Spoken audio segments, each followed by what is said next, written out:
Knapsack sprayer के nozzle के बारे में।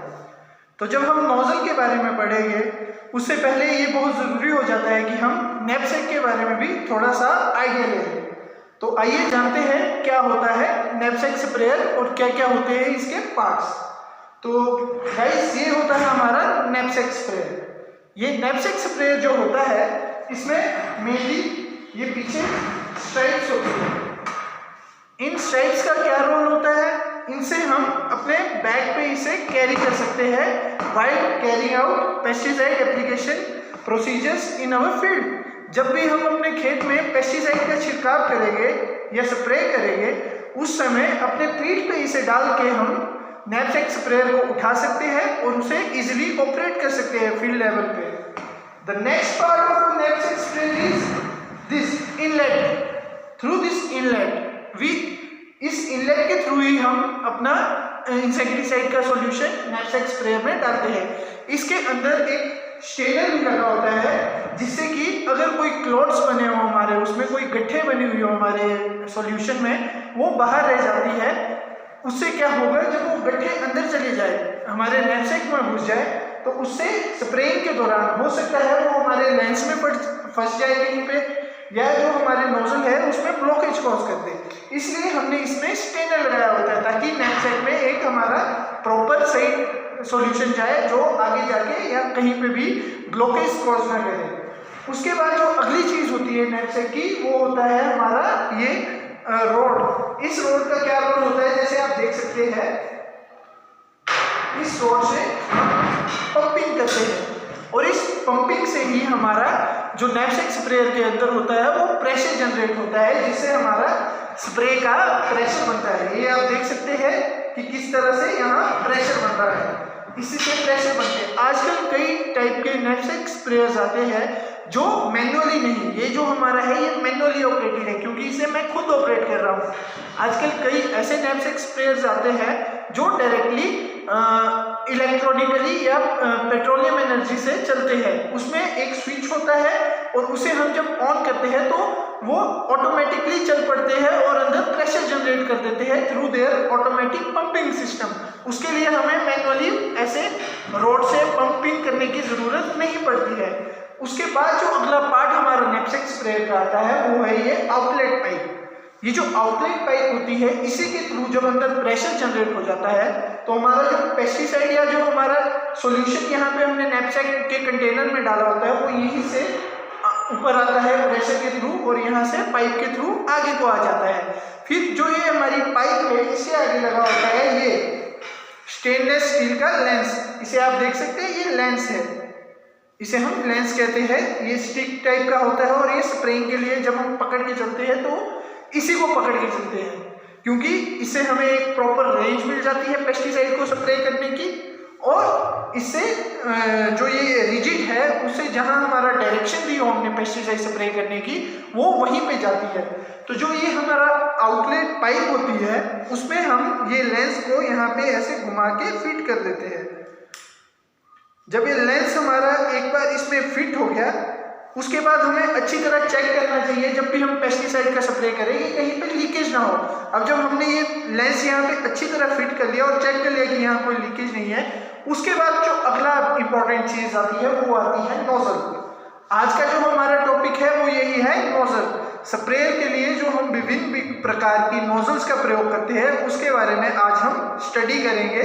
और जो ये नोजल होती है ये है तो वैसे छोटा सा कंपोनेंट है इस नैपसैक स्प्रेयर का, लेकिन ये एक काफी मेजर रोल प्ले करती है ड्यूरिंग पेस्टिसाइड एप्लीकेशन। जब भी हम अपने खेतों में या अपने बगीचों में किसी भी तरह के कीटनाशक या फिर फफूंदनाशक का प्रयोग करते हैं तो जो ये हमारी नोजल होती है ये एक बहुत ही ज्यादा विशेष स्थान रखती है और एक बहुत ही ज्यादा इंपॉर्टेंट रोल प्ले करती है। इसमें हम जो लेंस होता है हमारा इसका जो ये वाला एंड होता है इसमें आप देखोगे कि यहाँ पे एक अटैचमेंट के लिए पोर्शन बना है, यहीं पे इस नोजल को हम घुमा के लगा देते हैं। और ये जो हमारी नोजल होती है, नोजल के इस एंड में यहाँ पे एक ओरिफाइस होता है, एक छेद होता है, और उस छेद के अंदर एक इन्होंने स्ट्रेनर्स भी डाले होते हैं। स्ट्रेनर्स इसलिए डाले होते हैं ताकि वो फाइनली आगे जो हमारा छोटा सा ओरिफाइस है उसमें कुछ जो हमारे पार्टिकल्स गलती से आगे हो नैपसैक स्प्रेयर में वो फंस न जाए, इसलिए यहाँ पे भी एक स्ट्रेनर डाला होता है। उसके बाद ओरिफाइस का जो स्ट्रक्चर होता है वो आगे डिफाइन करता है कि जो हमारा स्प्रे पैटर्न होगा, जो हमारा छिड़काव का पैटर्न बनेगा वो किस तरह का बनेगा, वो होलो कॉन बनेगा, सॉलिड कॉन बनेगा, फ्लैट पैन बनेगा या जेट टाइप बनेगा, तो वो ओरिफाइस ही सिलेक्ट करता है। उसके बाद ये जो फाइनल ओरिफाइस होता है इससे वो बाहर आ जाता है। ये जो पूरा स्ट्रक्चर हमारी नोजल का होता है इसे हम क्या कहते हैं, इसे हम कहते हैं नोजल बॉडी। और इस नोजल बॉडी के अंदर ही होते हैं मेन कंपोनेंट जिसके थ्रू ये एटमाइज करती है हमारे लिक्विड को और आगे हमारा एक पर्टिकुलर स्प्रे पैटर्न देती है। तो आइए अब हम पढ़ेंगे कि क्या क्या होते हैं डिफरेंट टाइप्स ऑफ नोजल्स, विभिन्न प्रकार के नोजल्स जिनका हम स्प्रेइंग के लिए प्रयोग करते हैं। पर उससे पहले आप ये जान लीजिए कि जब भी हमें किसी भी कीड़े के ऊपर प्रयोग करना हो तो हम इंसेक्टिसाइड्स का यूज करते हैं। जब हमें किसी सूत्रकृमि जिन्हें हम नीमाटोड कहते हैं उनका कंट्रोल अगर हमें अपने फील्ड में करना हो तो उनके यूज के लिए हम निमेटिसाइड का यूज करते हैं। उसके बाद जो तीसरी है, कोई हमारे फंगस लग जाए, बीमारियां लग जाए हमारे खेतों में तो उसके लिए हम प्रयोग करते हैं फंगिसाइड। कोई बैक्टीरियल इन्फेक्शन हो तो उसके लिए हम यूज करते हैं बैक्टीरिसाइड। और कोई अगर हमारे खेत में जैसे माइट्स की इन्फेस्टेशन आ गई, जो हमारा हिमाचल प्रदेश है वहां पे एप्पल माइट्स की काफी दिक्कत आती है, तो उसके लिए कौन से केमिकल यूज होते हैं, वो होते हैं हमारे अकेरिसाइड्स। और जो हमारा वीड्स होते हैं, जो खरपतवार हमारे खेतों में उग जाते हैं, उनके रोकथाम के लिए हम प्रयोग करते हैं हर्बिसाइड्स का। हर्बिसाइड्स का प्रयोग हम एक पोस्ट इमरजेंस होती है, एक प्री इमरजेंस होती है।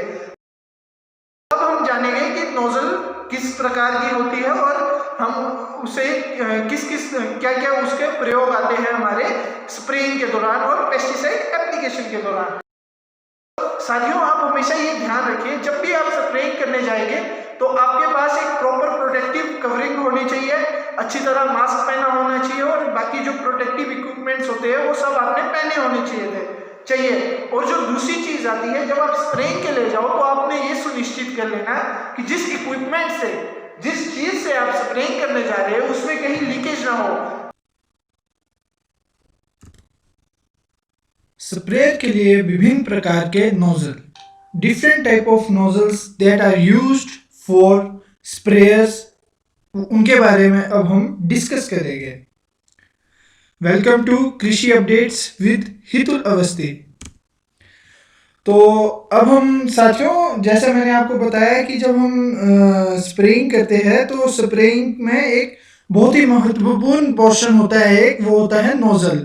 इसको अगर हम ध्यान से अपने साथ ध्यान रखें इसमें, तो जो हम पेस्टिसाइड की एप्लीकेशन करते हैं उसमें हम काफ़ी इकोनॉमिकली कर सकते हैं और अच्छे रिजल्ट अपने खेतों में या अपने बगीचों में पा सकते हैं। Nozzles are specifically designed apertures to break up the liquid coming out of the spray tank into fine droplets. Nozzle क्या होता है? Nozzle एक स्ट्रक्चर होता है हमारे स्प्रेइंग सिस्टम में जिससे हम हमारा जो पेस्टिसाइड का सॉल्यूशन होता है उसे छोटे छोटे ड्रॉपलेट्स में डिवाइड कर देते हैं, जिससे हमारी जो स्प्रेइंग की एफिशिएंसी है वो काफ़ी अच्छी हो जाती है। और जो हमारा इंसेक्ट कंट्रोल होता है हमारी फील्ड में, जो हमने जिस भी अपने कीट की जो नुकसान पहुंचा रहा हो हमारी फसल को, उसकी अगर हमने रोकथाम करनी हो तो वो एफिशिएंटली हो जाती है इन जनरल। अब ये हमें देखना है कि कौन सा नोजल और कौन सी जब हमारी टारगेट पेस्टिसाइड है वो हमारे टारगेट इंसेक्ट पेस्ट में किस ड्रॉपलेट साइज में ज़्यादा इफेक्टिव होती है। तो हमने मैक्सिमम टाइम ये देखा गया है कि जो हमारे हर्बिसाइड्स होते हैं वो उनके लिए थोड़ा हमें बड़ा ड्रॉपलेट साइज चाहिए होता है, जैसे कि 250 माइक्रोन्स का। और जो हमारे फंजीसाइड्स होते हैं उसके लिए 100 से 150 माइक्रॉन्स के ड्रॉपलेट साइज चाहिए होते हैं, और जो हमारे कीटों को रोकथाम के लिए हमें ड्रॉपलेट साइज चाहिए होता है वो अराउंड 100 माइक्रोन्स होता है। अब ये माइक्रोन्स क्या होते हैं? माइक्रोन्स एक ड्रॉपलेट की जो हम मेजरमेंट करते हैं उसका एक यूनिट है माइक्रोन्स। तो जैसा आपको इस पीपीटी में दिख रहा है उसी हिसाब से जब हम हर्बिसाइड्स की कंट्रोल करना चाहते हैं तो हमें अपने ड्रॉपलेट साइज 250 माइक्रोन्स का चाहिए होता है, जो थोड़े बड़े होते हैं as compare to our insecticides for controlling insect pest. ये एक डायग्राम है हमारे नोजल का कि कहाँ से लिक्विड इनलेट आता है और उसके बाद कैसे वो एक पर्टिकुलरली अपने ओरिफाइस से क्रॉस होके, नोजल की ओरिफाइस से क्रॉस होके एक पर्टिकुलर हमें स्प्रे पैटर्न देता है। अब इस स्प्रे पैटर्न का क्या रोल होता है? इस स्प्रे पैटर्न से हमें एक प्रॉपर कवरेज मिलती है और जो हमारा फ्लो आता है इंसेक्टिसाइड का या पेस्टिसाइड का वो भी एक यूनिफॉर्म पैटर्न आता है, जिससे कि जो हमारा इंसेक्ट कंट्रोल होता है या हमारा वीड कंट्रोल होता है या जो भी हमने टारगेट पेस्ट पे कंट्रोल करना होगा उस पे हमें एफिशिएंसी अचीव होती है। Nozzles perform four main functions. The first function is it's regulate the flow of ये जो हमारा फ्लो आता है सॉल्यूशन का स्प्रेयर से बाहर को उसे रेगुलेट करता है, और दूसरा ये मीटर करता है कि कितना लिक्विड एक बारी में हमारी ओरिफाइस से बाहर निकले। ये सारे फंक्शन किसके होते हैं? हमारी नोजल के ही होते हैं। उसके बाद जो नोजल होता है ये एटमाइज करता है हमारे जो सॉल्यूशन होता है उसे छोटे छोटे ड्रॉपलेट्स में, ताकि एक प्रॉपर कवरेज मिल सके। एटमाइज शब्द क्या होता है? एटमाइज का मतलब होता है जब वो फ्लो आ रहा है सॉल्यूशन का तो वो फ्लो करेगा, सिंपली फ्लो करेगा, लेकिन उसे जो ड्रॉपलेट्स में छोटे छोटे ड्रॉपलेट्स में तोड़ता है वो काम कौन करता है? हमारा नोजल करता है। उसके बाद जो चौथा और हमारा ये इसका फंक्शन होता है नोजल का वो है it disperse the spray in a desirable pattern. जैसे आपको पता होगा जो हमारा सॉलिड कॉर्न स्प्रे पैटर्न आता है वो हमारा सॉलिड कॉर्न नोजल से आता है, जिसे हम मैक्सिमम यूज करते हैं हमारा खरपतवार की रोकथाम के लिए। Then next slide is selection of a spray nozzle. अब किसान हमेशा ये सोचता है कि जब उसने नोजल की सिलेक्शन करनी है तो वो किस प्रकार से अपने स्प्रे नोजल की सिलेक्शन करे। तो यहाँ पे मैं आपको समझाना चाहूंगा कि जब भी आप अपने नोजल के लिए नोजल की सिलेक्शन करना चाहते हो तो एक अपने जो आपके जो टारगेट पेस्ट होते हैं उसे कंट्रोल करने के लिए जो आपने अपने दिमाग में रखना है, अपने माइंड में रखना है, और उसी हिसाब से अपने नोजल की सिलेक्शन करनी है। Selection of spray nozzle is the most important part of pesticide application. Nozzle determines the uniformity. जैसा मैंने आपको बताया कि जो फ्लो की यूनिफॉर्मिटी होती है और जो हम एक बार स्प्रे करते हैं तो कितनी कवरेज हमारी फील्ड में कवर हो जाए, वो सब काम हमारा एक नोजल का ही होता है। इसलिए नोजल की सिलेक्शन करना बहुत ही महत्वपूर्ण होता है। Amount of spray generated over a given area is also determined by the nozzle that we have selected. और अगर नोजल की सिलेक्शन सही नहीं होगी तो क्या होगा? जो हमारे ड्रॉपलेट्स हमारे स्प्रेयर से बाहर आएंगे, हो सकता है वो विंड की वजह से भी बाहर को फ्लो कर जाए। For each kind of application there is a different design of nozzle available. हर एक जैसे भी आपने अगर आपने अपने फील्ड में कीटों की रोकथाम करनी है तो एक डिफरेंट टाइप की नोजल है जिसे हम होलोकॉन नोजल कहते हैं। फिर दूसरी हमारे पास आती है कि हमने अगर वीड्स की खरपतवार की रोकथाम करनी है तो हमारे पास आते हैं सॉलिड कॉर्न नोजल। और जब हमने पैथोजेंस की जैसे बैक्टीरियल पैथोजन हो गए या फिर वायरसेस हो गए या जो हमारे फंगल इन्फेक्शंस हो गए उसके रोकथाम के लिए भी हम कौन सी नोजल यूज करते हैं? That is hollow cone nozzle. Nozzle tips are usually available in brass, stainless steel और engineering plastic. बट ये जो हमारा ब्रास की नोजल बनी होती है इसमें एक मेन प्रॉब्लम ये आती है कि इसमें कोरोजन हो जाता है। जब केमिकल सॉल्यूशन हमारा फ्लो करता है नोजल से बाहर को तो ऐसा हो जाता है कि वो केमिकल्स जो हमारे इंसेक्टिसाइड्स में होते हैं कई बार वो इस ब्रास के मटेरियल से बनी हुई नोजल के साथ रिएक्ट कर जाते हैं और कोरोजन कॉज कर देते हैं, जिससे कि जो उसकी लाइफ होती है नोजल की हमारी वो कम हो जाती है। इसीलिए जो इंजीनियरिंग प्लास्टिक आता है वो हम ज़्यादा सुपीरियर मानते हैं, क्योंकि उसमें जो केमिकल रिएक्शन आता है पेस्टिसाइड का वो कम आता है, जिससे कि हमारा जो नोजल की लाइफ है वो इन्हांस हो जाती है और हम लंबे टाइम तक एक अच्छी नोजल को यूज कर सकते हैं। टिपिकल स्प्रे नोजल, अब ये मैंने आपको डिस्क्राइब किया है कि किस किस तरह के कौन कौन से पार्ट्स होते हैं एक नोजल में। A typical spray nozzle consist of a base, then a screw cap. Screw cap वो होता है जिससे हम अपने लेंस के साथ, जैसे मैंने आपको वीडियो में दिखाया, लेंस में जब हम अपने नोजल को अटैच करते हैं तो जो वो अटैच करते हैं वो स्क्रू कैप के थ्रू करते हैं।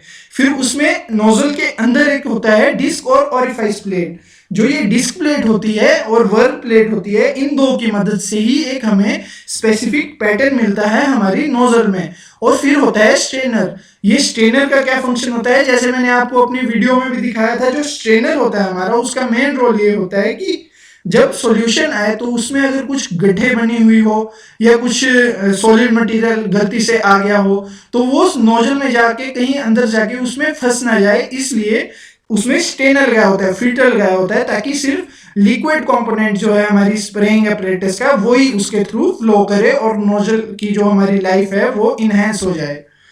The nozzle tip is one of the most important and least expensive part of a spraying system. But फिर भी ये जो भले ही ये सबसे ज्यादा कम कॉस्ट वाली हो, लेकिन जब हमने पेस्टिसाइड की एप्लीकेशन करनी है तो it is the most effective part. क्यों? क्योंकि अगर नोजल हमारी अच्छी होगी तभी हमारा स्प्रे पैटर्न अच्छा आएगा, फ्लो रेट अच्छा आएगा और हमारे जो टारगेटेड पेस्ट पे हमने अपनी ये पेस्टिसाइड रीच करवानी है उसकी रीच भी अच्छी होगी। Nozzles are used to control the flow rate, speed, direction, कितना वॉल्यूम फ्लो हो रहा है, and the pressure of the stream that emerges from them. इसीलिए जो नोजल से जब भी हम यूज करते हैं तो जितना भी फ्लो रेट आएगा वो सब किसके ऊपर डिपेंड करता है, वो हमारी नोजल के ऊपर ही डिपेंड करता है। तो the long run benefits of quality nozzles, जब भी किसान भाई हमारे एक अच्छी नोजल ले और उन्हें जब नॉलेज होगी हमने अच्छी नोजल से ही अपना उपयोग करना है खेतों में, और उन्हें नोजल की ये भी जानकारी हो कि किस पेस्ट के कंट्रोल के लिए हमने कौन सी नोजल यूज करनी है, तो उससे उनके जो कॉस्ट होती है कल्टीवेशन की वो तो कम होती है और पर उनका प्रॉफिट भी इंक्रीज हो जाता है। तो ये जो हमारे क्वालिटी नोजल्स के फायदे होते हैं ये कुछ इस तरह होते हैं कि उसकी एक तो लाइफ स्पैन ज्यादा लंबी होती है और जो एफिशिएंसी होती है टारगेट पेस्ट को कंट्रोल करने की वो भी ज्यादा अच्छी होती है। उसके बाद अगर हमने अच्छी नोजल यूज की होगी तो सीधी सी बात है कि जब हम पेस्टिसाइड का यूज करेंगे किसी भी पेस्टिसाइड का तो वो कम अमाउंट में भी अच्छा रिजल्ट देगी। ऐसा क्यों होगा? क्योंकि जो हमारी पेस्टिसाइड होगी वो सीधे ही वहां पे जाके अटैक करेगी जहां पे उसे करना होगा और उसमें वेस्टेज कुछ भी नहीं होगी। इसलिए अगर हम अच्छी क्वालिटी नोजल का यूज करेंगे तो जो हमारा पानी का लॉस होता है और केमिकल का लॉस होता है ड्यूरिंग स्प्रेइंग वो भी कम हो जाता है। और जब हम अच्छी नोजल का यूज करें तो उससे हमारे जो प्रोडक्शन होती है वो भी इनहेंस हो जाती है। ऐसा क्यों होता है? क्योंकि जो हमारा हमने जिस भी पेस्ट की रोकथाम करनी है वो अच्छी तरह हो जाती है। And the guarantee spray angle and capacity जो हमारे को एक क्वालिटी नोजल देती है उससे क्या होता है कि जो हमारा रिजल्ट आते हैं वो काफी अच्छे आते हैं। इसीलिए एक अच्छी नोजल का सिलेक्शन करना और हमारे टारगेट पेस्ट के लिए स्पेसिफिक नोजल के लिए टारगेट पेस्ट के अनुसार ही एक स्पेसिफिक नोजल को लेना, इससे हमें काफी फायदे होते हैं। An important aspect of spraying is adequate coverage of the target. कई बार ऐसा होता है कि जब हम स्प्रेइंग करते हैं तो कई बार कुछ किसानों को नॉलेज नहीं होता है तो वो गलत नोजल का यूज कर लेते हैं। जैसे अब इंसेक्ट पेस्ट की कंट्रोल करनी हो या फंगल पैथोजन की कंट्रोल करनी हो तो उन्हें होलोकॉन नोजल से यूज करके उससे स्प्रेइंग करनी चाहिए, पर उसकी जगह वो सॉलिड कॉन का यूज कर लेते हैं। उससे क्या होता है कि केमिकल की बहुत ज्यादा वेस्टेज हो जाती है, जिस वजह से जहां पे उसकी लागत 100 रुपए ही लगनी थी स्प्रेइंग की वो बढ़कर 250 रुपए हो जाती है। Nozzles help us to obtain uniform distribution. इसीलिए जब हम अच्छी नोजल का यूज करेंगे तो क्या होगा, जो हमारा एडिक्वेट कवरेज आएगी टारगेट में, जहां पे भी जिस क्रॉप में भी हमने अपनी टारगेट में वहां पे स्प्रेइंग करनी है, वहां पे एक अच्छी कवरेज आएगी और यूनिफॉर्म डिस्ट्रीब्यूशन होगी। अब जैसा मैंने आपको बताया कि जब हमें खरपतवार का कंट्रोल करना हो तो हमें 250 माइक्रोन्स के ड्रॉपलेट साइज चाहिए होता है, लेकिन इंसेक्ट पेस्ट का कंट्रोल के लिए वो 100 माइक्रोन में भी अच्छे से हो जाता है। इसीलिए पार्टिकल साइज जो रेगुलेट करती है नोजल, उससे हमें काफी ज्यादा फायदा होता है, पैसे के हिसाब से भी और अपनी प्रोडक्शन के हिसाब से भी। Common spray patterns formed in different spray nozzles are flat pan, solid stream, solid cone, hollow cone। ये जो स्प्रे पैटर्न्स कौन हमारे नोजल से बनते हैं, इसके बारे में मैंने आपको आगे डायग्राम के साथ समझाया है, तो आप आगे देखते रहिए और हमें पूरा नॉलेज होगा कि नोजल सिलेक्शन से हमें क्या क्या फायदे होते हैं। ये हमारे बीच में एक लेंस रखी हुई है और उसके आगे नोजल रखी है, फिर हमारा इधर नैपसेक स्प्रेयर है और उसके साथ हमने एक नोजल रखी हुई है अपने टेबल पे। Knapsack sprayer is an essential component of effective pesticide application in farmlands। thus इसीलिए किसान को एक स्किल डेवलपमेंट जरूरी है। क्यों? क्योंकि मैक्सिमम जो हम लोग स्प्रेइंग करते हैं अपनी फील्ड्स में, वो नैपसेक स्प्रेयर के थ्रू ही करते हैं। One of the most essential part of knapsack sprayer is nozzle। जब जो हमारा स्प्रेइंग एपरेटस जो हम मैक्सिमम लोग यूज करते हैं नैपसेक स्प्रेयर, उसका एक बहुत ही महत्वपूर्ण पार्ट होता है, वो है हमारी नोजल। और अगर हम अच्छी तरह से नोजल की सिलेक्शन करेंगे तो किसान को क्या फायदे होंगे, किसान की एक तो जो हमारा लॉस होगा पैसों का वो भी कम होगा और जो हमारी क्रॉप की प्रोडक्शन होगी वो बढ़ेगी। एंड अल्टीमेटली क्या होगा इसका रिजल्ट, जो हमारा इनकम होगी फार्मर्स की, किसानों की, वो भी इंक्रीज करेगी। अब ये मैंने आपको समझाया है कि कौन कौन सी नोजल्स है वो और वो किस तरह का पैटर्न बनाती है और उसके कहाँ पे यूज होगा, उसका कहाँ पे उपयोग होगा। पहली जो हम नोजल पढ़ेंगे वो है flat pan nozzle. Flat pan nozzle में क्या होता है, ये बनाती है हमारा फ्लैट पैन स्प्रे स्ट्रक्चर। जैसा आपको डायग्राम में दिख रहा है, ये जो फ्लैट पैन स्ट्रक्चर बनाया हुआ है इस नोजल ने, बिल्कुल फ्लैट टाइप का स्ट्रक्चर बनाती है ये नोजल। ऐसा ये क्यों करती है? क्योंकि इसकी हमने कंस्ट्रक्शन ही इस टाइप से की होती है इस नोजल की, इसलिए ये हमें ऐसा फ्लैट पैन स्ट्रक्चर देती है। ये सबसे ज्यादा कहाँ यूज होती है, जब हमने हर्बिसाइड की एप्लीकेशन करनी हो, जब हमने रोज में प्लांट्स लगाए हो और हमें उस रो में पूरी कवरेज चाहिए हो अपनी पेस्टिसाइड की। कई बार इन्फेस्टेशन आ जाता है, सपोज करो आपने रोज में कहीं पे कुछ कल्टीवेट किया है और वहां पे काफी भारी मात्रा में इन्फेस्टेशन आ गई, हो सकता है वहां पे वीड्स की इन्फेस्टेशन आ गई, हो सकता है निमाटोड्स की आ गई, जिन्हें हम सूत्रकृमि भी बोलते हैं, जो सॉइल के अंदर ही होते हैं, मिट्टी के अंदर। और हो सकता है कि वहां पे हमारा किसी पैथोजन का अटैक हो गया या इंसेक्ट पेस्ट का अटैक हो गया, तो हमें उस रो में पूरी कवरेज चाहिए होगी। तो उस पूरी रो को कवर करने के लिए हम क्या यूज करेंगे, फ्लैट स्प्रे पैटर्न वाली नोजल को, जिसे हम कहते हैं flat pan nozzle. Flat pan nozzle ये एक काफी बड़ा एंगल बनाती है। It produces a wide angle spray pattern and is used for applying herbicides, जो हमारी फ्लैट पैन नोजल होती है। और जो हमारी ये फ्लैट पैन नोजल होती है, इसका हम मैक्सिमम यूज तभी करते हैं जब हमें अपने पेस्टिसाइड की टारगेट एरिया पे ब्रॉडकास्टिंग करके स्प्रे करनी हो। अगली जो हमारी नोजल है वो है सॉलिड स्ट्रीम नोजल। जो सॉलिड स्ट्रीम नोजल होती है ये एक यूनिक नोजल है। ऐसा क्यों है? क्योंकि जब सॉल्यूशन इससे फ्लो करता है तो ये उस सॉल्यूशन को छोटे छोटे ड्रॉपलेट्स में डिवाइड नहीं करती है। और ये जो यूज होती है हमारी मेनली कहीं पे जो क्रैक्स होते हैं या क्रिवाइसिस होते हैं, कहीं पे खड्डे बने हो हमारे घर के साइडों में या कहीं पे क्रैक आ गया हो हमारी दीवारों में और वहां पे गलती से इंसेक्ट की इन्फेस्टेशन आ गई हो, तो वहां पे जब हमें स्प्रे करनी हो तो हम सॉलिड स्ट्रीम नोजल का यूज करते हैं। ऐसा क्यों? क्योंकि सॉलिड स्ट्रीम जो नोजल होती है वो एकदम से टारगेट में जाती है, एकदम से मतलब पानी की बौछार की तरह अंदर को घुसेगी और वहां पे जाके अपना एक्शन स्टार्ट कर देगी। जो हमारी हैंडगन स्प्रेयर्स होते हैं उसमें भी जो हम नोजल का यूज करते हैं वो सॉलिड स्ट्रीम नोजल का यूज करते हैं। जब ट्रीज में आप सपोज करो किसी एक हमारा ट्री है उसके किसी एक पोर्शन में कहीं पे इन्फेस्टेशन आ गई, तो वहां पे जब हमने किसी कीट को या किसी बीमारी को कंट्रोल करना हो तो उसके लिए हम क्या यूज कर सकते हैं, दूर से हम स्प्रेयर गन ले सकते हैं और जो हमारी सॉलिड स्ट्रीम नोजल होती है वहां से उसे टारगेट करके स्प्रे कर सकते हैं। उससे क्या होगा, उस जो हमारा कीट होगा या जो बीमारी आई होगी वो कंट्रोल हो जाएगी। उसके बाद आती है अगली हमारी सॉलिड कॉर्न नोजल।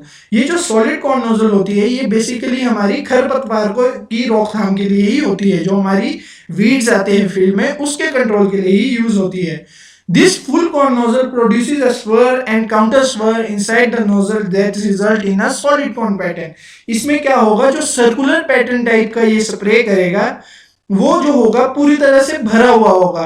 जितनी स्प्रे ड्रॉपलेट्स उसमें बाहर में होगी सर्कल के उतनी ही उसके अंदर भी होगी। इसलिए ये हमें पूरी अच्छी कवरेज देती है और मैक्सिमम खरपतवार के यूज के लिए आती है, यूज होती है। It produces large evenly distributed drops and high flow rate. जो जब हवा वगैरह आ जाए तो इसके जो ड्रॉपलेट्स निकलते हैं उनका हवा से उड़ जाने के चांसेस भी कम रहते हैं। It is use to apply soil और इनकॉर्पोरेटेड हर्बिसाइड्स। जब हम अपनी मृदा के अंदर हर्बिसाइड्स का खरपतवार को कंट्रोल करने के लिए हर्बिसाइड्स का यूज करें तो हम इस सॉलिड कॉर्न नोजल का यूज करते हैं। उसके बाद अगली आती है होलो कॉर्न नोजल। अब ये जो होलो कॉर्न नोजल होती है इसमें क्या है कि जब ये भी सर्कुलर पैटर्न में ही स्प्रे करती है, पर इसमें फर्क ये है जो इसका सेंटर वाला रीजन होता है और पेरिफेरल, बिल्कुल पेरिफेरल वाला रीजन होता है उसमें इसकी ड्रॉपलेट्स की कंसंट्रेशन कम होती है और ये सिर्फ एक स्पेसिफिक सर्कुलर पैटर्न में ही अपनी कंसंट्रेशन ड्रॉपलेट्स की बना के रखती है। और जिस वजह से ये मैक्सिमम यूज होती है हमारी फंजीसाइड्स और इंसेक्टिसाइड्स की स्प्रे के लिए। फफूंद नाशक और जो हमारे ये कीटनाशक होते हैं उसकी स्प्रे के लिए मैक्सिमम हम होलो कॉर्न नोजल का ही यूज करते हैं। इसमें ऐसा होता है कि जो इसमें जो ड्रॉपलेट्स बनती है वो काफी छोटी साइज की होती है, जैसे 100 माइक्रोन्स की साइज की होती है और इसी वजह से जो हवा से इसके उड़ने के चांसेस होते हैं वो बहुत ज्यादा होते हैं। इसलिए कहा जाता है कि जब हमने स्प्रे करनी हो तो ध्यान रखिए अपने इंसेक्ट पेस्ट के कंट्रोल के लिए या फफूंद के कंट्रोल के लिए कि या बीमारी जो दूसरी बीमारियां आती है उनके कंट्रोल के लिए कि ज्यादा तेज हवा न चल रही हो, क्योंकि जब ज्यादा तेज हवा चलेगी तो जो इसके छोटे छोटे ड्रॉपलेट्स हैं उनके उड़ने के चांसेस रहते हैं जिस वजह से वो अपने टारगेट एरिया में नहीं पहुंच पाएगी। और ये जो हमारी होलो कॉर्न होती है, होलो कॉर्न स्प्रे पैटर्न वाली नोजल, इसका एक सबसे बड़ा फायदा ये है कि ये हमें एक अच्छी कवरेज दे देती है इंसेक्ट पेस्ट के अगेंस्ट या फिर जो हमारे दूसरे बीमारी पैदा करने वाले जीव होते हैं उनके अगेंस्ट। तो अगली फिर हम देखते हैं कि क्या है वो हम प्रिकॉशन जो हमें फॉलो करने चाहिए जब हम एक अच्छी नोजल को यूज कर रहे हो। हमेशा जब नोजल को यूज करना हो उससे पहले आपको चेक करना होगा कि कहीं वहां पे लीकेज तो नहीं है नोजल में, और अगर आपको लीकेज कहीं पे भी नजर आई तो आपको एकदम से उस नोजल को बदल देना चाहिए। उसके बाद जो दूसरी प्रिकॉशन आती है वो ये आती है कि हर एक स्प्रेइंग के बाद नोजल को हमें अच्छी तरह धोना चाहिए। धोने के लिए क्या करना है, जैसे मैंने आपको वीडियो में दिखाया था कि नोजल को हम आगे से अपने लेंस के आगे से घुमा के खोलेंगे और उसके अंदर के हर एक पार्ट को खोल के अच्छी तरह धो देंगे और धोने के बाद उसे वैसे ही अच्छी तरह से लगा देंगे और फिर अगले नेक्स्ट जो हमने स्प्रे करनी होगी उसके लिए यूज में ले आएंगे। तीसरा जो प्रिकॉशन है हमारा वो यही होता है कि अगर कोई ब्लॉकेज हो जाए नोजल में गलती से, अब हमने फिल्टर तो हर जगह लगाए थे पर गलती से अगर नोजल में कोई ब्लॉकेज आ जाए या कुछ फंस जाए नोजल में, तो कभी भी नोजल की टिप या फिल्टर में शुड बी रिमूव।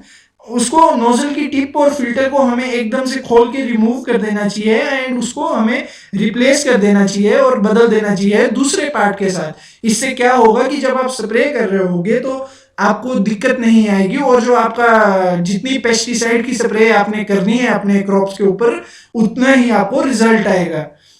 अब कई बार ऐसा होता है कि किसान करते हैं, जो चौथी प्रिकॉशन है वो इससे रिलेटेड है, जो हम कुछ गलत चीजें कर लेते हैं नोजल के यूज करते वक्त। वो है जैसे कई बार नोजल में ब्लॉकेज आ जाती है तो किसान भाई खुद ही उसे अंदर से कुछ हार्ड चीज, कभी पिन डाल देते हैं, कभी नेल डाल देते हैं, या कुछ वायर डाल के खुद ही साफ करने की कोशिश करते हैं।